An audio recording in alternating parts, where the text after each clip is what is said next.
ఒకటి ఒకటి ఒకటి ఒకటి ఏంటి ఈ ర్యాంకులు అనుకుంటున్నావా? ఇవి నారాయణ చైతన్యంలో వచ్చినట్టుగా మన గుడివాడ అమర్నాథ్ జగనన్న వాళ్ళిద్దరు కలిసి వాళ్ళ విద్యా సంస్థల ర్యాంకులు దేంట్లో అంటున్నారా? నిరుద్యోగంలో. వాళ్ళిద్దరు కలిసి మన రాష్ట్రాన్ని నిరుద్యోగంలో నెంబర్ 1 అని నెంబర్ 1 స్థానాల్లో నిలబెట్టారు. ఇక్కడే చూడండి, బీహార్ కూడా మించిపోయింది, అస్సాంను మించిపోయింది, అన్ని రాష్ట్రాలను మించిపోయి నెంబర్ 1 స్థానంలో నిలబెట్టారు.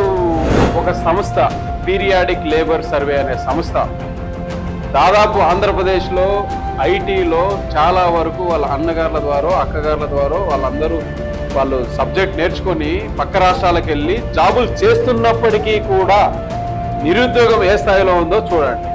మన రాష్ట్రాన్ని నెంబర్ 1లో నిలబెట్టారు. మనం అన్నిటినీ చూడు, అస్సాం, బీహార్, ఛత్తీస్గఢ్ ఇవన్నీ ఎక్కడో మారుమూల ప్రాంతాల్లో నిరక్షరత ఆశ ఉండదు, వాళ్ళకు ఉద్యోగాలు ఉండవు. వాళ్ళందరినీ దాటుకొని కూడా మనల్ని మన జగనన్న నెంబర్ 1 స్థానంలో నిలబెట్టాడు. జగనన్న నువ్వు గ్రేట్ అన్నా. జగనన్న మమ్మల్ని నెంబర్ 1 స్థానంలో నిలబెట్టావు. జగనన్న ఆంధ్ర రాష్ట్ర యువత మీరు ఇప్పుడైనా మేల్కోండి. మీకు ఎన్నో అబద్ధపు హామీలు ఇచ్చాడు, జాబ్ క్యాలెండర్ ఇస్తామన్నాడు, మొక్కుబడిగా కొన్ని పోస్టులు వదులుతున్నాడు, కానీ అవి ఎదుగు పొదుగు లేకుండా ఉన్నాయి. ఎవరికే కానీ ఇచ్చిన పాపాన పోలేదు.